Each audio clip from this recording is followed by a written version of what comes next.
Hello and welcome back. Today we're looking at The Field Where I Died, one of the more boring episodes of the season. I mean episode 5 of season 4. The Field Where I Died debuted November 3rd, 1996 and has Mulder and Scully investigating a dangerous religious cult and has Mulder recalling his past life. The episode begins with Mulder spouting some touchy-feely poem, and I'm just praying that Fluke Man pops up.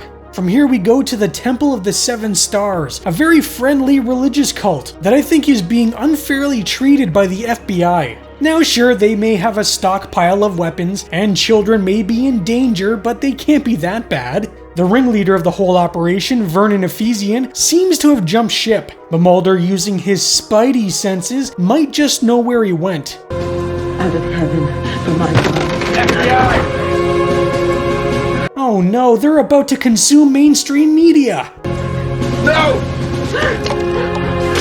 If there's one thing Mulder hates, it's a spitter. I can't believe I just said that. Ephesian and his followers are hauled in, and look at the bug eyes on this one. Sorry about the bug eyes thing, I'll be in my office. The FBI was tipped off to some not so nice things being done to the children of this cult by a man who calls himself Sidney. Though it seems someone may have tipped Ephesian off too, because by the time the FBI shows up, everything seems to be normal. Well, normal enough for a cult. I mean, our man Spooky found Ephesian in a bunker ATF didn't even know was there. The Bureau is responsible for coordinating Garbage in, garbage. Yeah, Mulder, how did you know there was a bunker there? I think we're gonna have to add Mulder to our list of suspects. I do enjoy that his colleagues just call him Spooky, and everyone just goes along with it. Since they really have nothing to charge the cult with, they'll be set free in the next 24 hours unless the FBI can dig up something before then. Mulder and Scully were brought on the case to investigate Ephesian's claims of channeling and astral projection. But it's weird to see Skinner tell them, hey, you know these weird spooky things that I don't believe in? Well, that's the reason why you're here. He's usually not so forward when it comes to paranormal claims. I don't think even Mulder really believes any of these claims, to be honest, but a bunch of women nearly drank some poisoned Kool-Aid, and there are children at risk, so they can't really take any chances.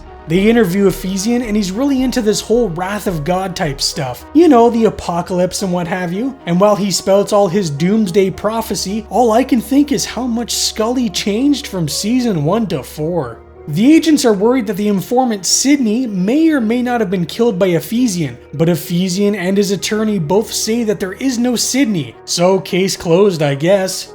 As you can see, they started to release members of the temple. The compound remains under federal control, though.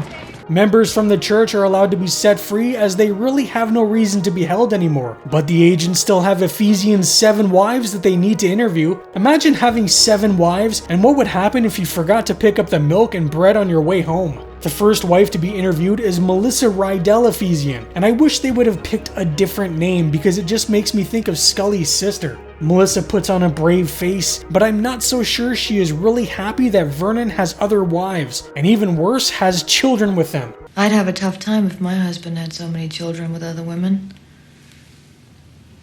Melissa claims the children are sacred to the church, but the intel the FBI has been receiving says otherwise. And when the issue of the child abuse is brought up, Melissa damn near flips her wig. I don't know where you two are getting that from. I saw a couple things. What in the holy hell? Melissa thinks she's Sidney. Yes, the same Sidney who spilled the beans to the FBI.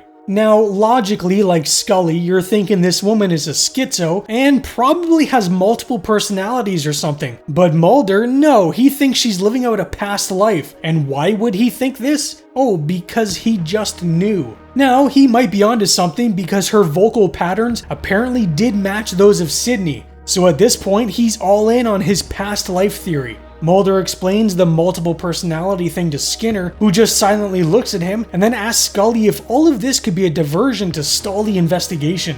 But you remain unconvinced? I believe the disorder exists, but in this case, under these circumstances, I would have to know more. But he fails to mention the part where he believes it's actually Melissa living out past lives, and Scully calls him out for it. Also, when Skinner gives them the go-ahead, he says do it, and for some reason, it always cracks me up. Do it. The agents go back to the Temple of the Seven Stars, which looks to be owned by the Peacock family. I guess they decided to bring Melissa back so she can continue to relive whatever trauma that she's received here. Melissa leads them to a room with the most demonic looking goat I've ever seen. Much better times with her husband and all his wives. Can women be cucks? It's all too much for her to bear, so she brings them to another room with even more disturbing paintings on the wall. Melissa, Why you call me that? what should I call you? Lily. Looks like Melissa's gone bye-bye, and now they're speaking to Lily. What? Can you do this?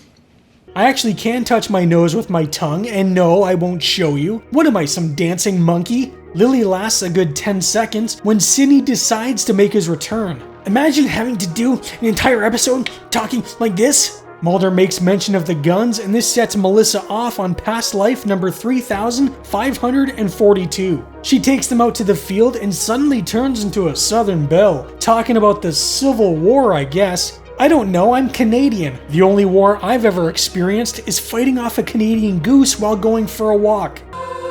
This is the field where I watched you die.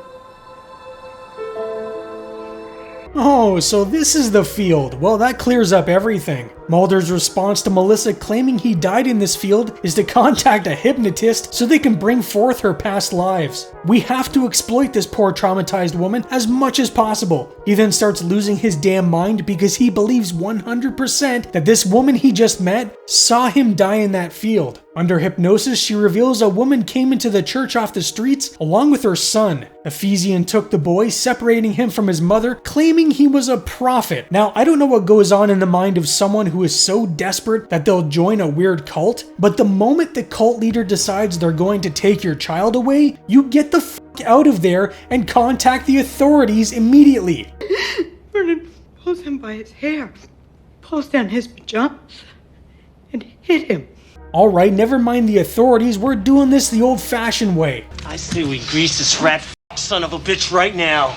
With all the fun talk of child abuse going on, Scully thinks maybe they should ask about the bunkers where the weapons are hidden. Mulder, on the other hand, decides to ask about the field again and trigger this poor woman even further. But because he's now convinced that he has some connection to her, Mulder takes it upon himself to go under hypnosis. Things get very weird when Mulder apparently recalls his past life, and in his past life, he was a Jewish Polish woman. His son is Samantha, his father who lays dead in the streets is Scully, and the Nazi officer who killed Scully is the cigarette smoking man. Also, his husband is Melissa, not Melissa Scully, this Melissa. He claims their souls are intertwined and return to each other in each life. The thing I want to bring up is cigarette smoking man would have likely been born by this time. So unless he was a Nazi as a toddler, I have my doubts he killed Scully, who was Mulder's father. His second past life, which is more important to this case, Mulder is a soldier named Sullivan Biddle. He's bloodied and dying in the field by the bunker with his lady Sarah Kavanaugh, who is Melissa, and his sergeant, who is Scully.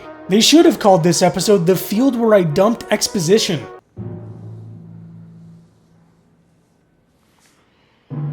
Scully does some sleuthing on her own and finds photographs of the people Mulder mentioned, but I'm not sure what she's trying to accomplish because it's only going to push Mulder deeper into this weird delusion. Mulder brings the tapes of the hypnotism to Melissa, but she doesn't want to hear it. The idea that you don't get to choose the person you love for eternity doesn't exactly sit well with her. Ooh, well that's inappropriate. Vernon and his wives are allowed back to the temple, and wait a second, that's Teddy! He survived his run-in with the train and ran off with a cult! Uh-oh, I smell domestic abuse. For some reason, the field surrounding the temple isn't owned by Ephesian, so the FBI and ATF are still allowed to search the area for this bunker full of weapons. Mulder's concerned because he doesn't think Ephesian will have his people attack the FBI, instead denying them their chances to put an end to all of this craziness. And I think you know what I mean by that. First epistle of John, chapter 3. He laid down his life for us, and we ought to lay down our lives for the brethren. I don't know why everyone looks so concerned. Who doesn't like Kool-Aid? They taste like burning. Some of the followers start shooting at the ATF and FBI agents to keep them away, so Mulder decides this is his chance to walk up unarmed and without any protection, which is very smart. Melissa somehow doesn't die, so I'm assuming hers wasn't laced with the poison because Ephesian probably knew she was the informant. It doesn't matter because he makes her drink another one anyways.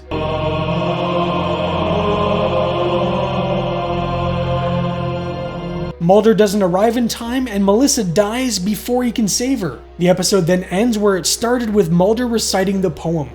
The Field Where I Died is not one of my favorites. I don't hate it, but it's kind of dull. The one major aspect that I've never liked is how they made some random woman Mulder's apparent soulmate. It would be one thing if we at least knew her for a while, or she was a recurring character, but just some random one and done that we never see again is rather strange. Now, I'm not saying this because I think Mulder and Scully have to be together, it just feels forced. The Mulder and Scully shippers, on the other hand, hate this episode for that exact reason. The other thing that rubs me the wrong way is the acting. I don't believe David's acting one bit when he's acting all sad while recalling his past lives. But the worst offender is Kristen Cloak, who played Melissa. Now, Kristen came from Glenn Morgan and James Wong's Space Above and Beyond, and like mentioned in previous videos, they felt bad the show was cancelled and tried to write roles for as many as they could in the X-Files. Kristen also just so happened to be Glenn Morgan's fiancée at the time, and the two would get married a year later. She was also a recurring character in season 2 of Millennium and had a role in Final Destination, which again was written and directed by Glenn Morgan and James Wong. So it's not surprising that she was cast in the role of Melissa. What is surprising is how they were okay with the choices she made for her character. Prior to filming the episode, Kristen did her own research into people with multiple personalities and based each one on someone she knew. I always thought the Sydney persona was supposed to be like some late comedian or something. It feels like an act someone would put on back in the day, but no, it was apparently based off someone she knew. Still though, if I was the director Rob Bowman, I would have worked with her a little more in fine-tuning her performance because it comes off as really silly. Kristen was actually supposed to have 2 additional personalities that ended up on the cutting room floor because the original edit for this episode came in at 1 hour long. Now, you can't have an hour-long episode in an hour time slot because you need time for commercials.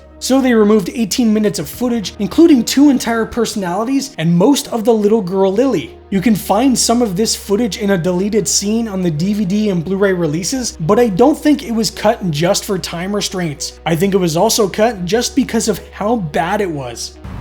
Concur, idiots and coxcombs infest public motorways like pubic lice, negotiating cankerous venereal lesions en route to dark, phlegmatic oatmeal of death and decay. Hey. The episode wasn't just written to give Glenn Morgan's fiancée something to do, but also to give David Duchovny something different to do. It had been a while since he had been allowed to open up more as an actor and try to show more depth, and this was Glenn and James giving him that chance. Whether it worked or not is neither here nor there, but they wanted to do something that would give Mulder a more emotional story along the lines of One Breath or Beyond the Sea. Michael Massey, the man who played Vernon Ephesian, had his character named after the real name of Branch Davidian cult leader David Koresh, which was Vernon Wayne Howell. And Ephesian, which is taken from the 10th book of the New Testament, the Epistle to the Ephesians. Michael also wanted his character to seem like a normal guy and not some demonic monster, otherwise why would anyone follow him?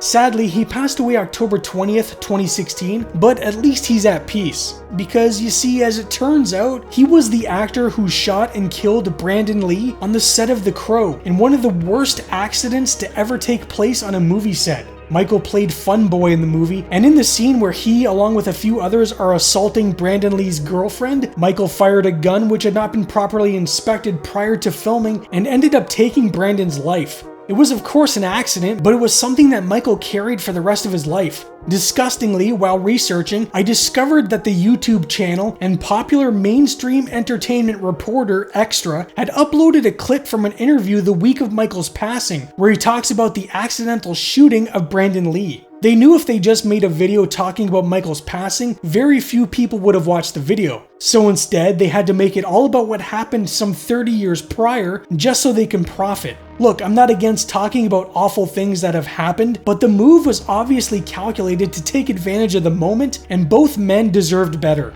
The episode was largely inspired by two very well-known cults, one being the Branch Davidians led by David Koresh, which led to one of the worst standoffs in American history, and Jonestown, which is a settlement in Guyana, South America, led by cult leader Jim Jones, and saw the deaths of 918 people, either voluntarily or involuntarily. But the overarching theme that Glenn and James were going for was more so based off the Ken Burns PBS documentary series The Civil War. Melissa's Sarah Kavanaugh and Mulder's Sullivan Biddle were inspired by Sullivan Ballou, a major in the 2nd Rhode Island Volunteers, and the love letter he wrote to his wife Sarah while out on the battlefield July 14th, 1861. If the dead can come back to this earth and flit unseen around those they love, I shall always be with you in the brightest day and the darkest night. Always. Always. 2 weeks later, Sullivan died during the Battle of Bull Run. His body was never found, but charred bone and remains believed to be him were buried in Swan Point Cemetery. His letter was never sent, but found amongst his personal belongings when they were returned home. Sarah was only 24 years old at the time, supporting 2 sons with $29 a month from government assistance and money she made teaching piano. Later, she would become secretary of the Providence Public School System until retiring in 1899. Sarah passed away April 19, 1917 at the age of 80 years old, having never remarried, and was buried next to her husband.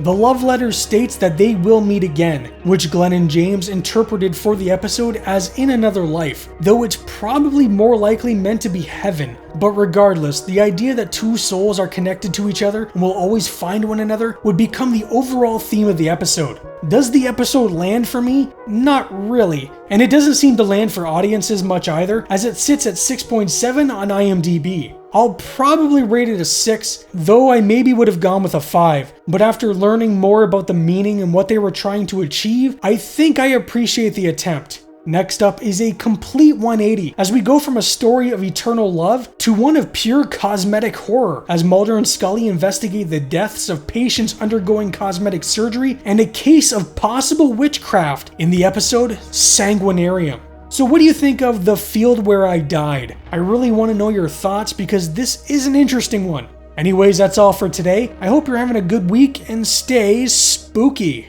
Sunday. This is the field where I watched you die. Agent Mulder discovers a past life. My name is Sullivan Biddle. That will change his future forever. We will live again. Mulder, no! The X-Files, a brand new episode, Sunday at 9, 8 Central. Well, maybe that fluke man thing, I could have lived without that just fine.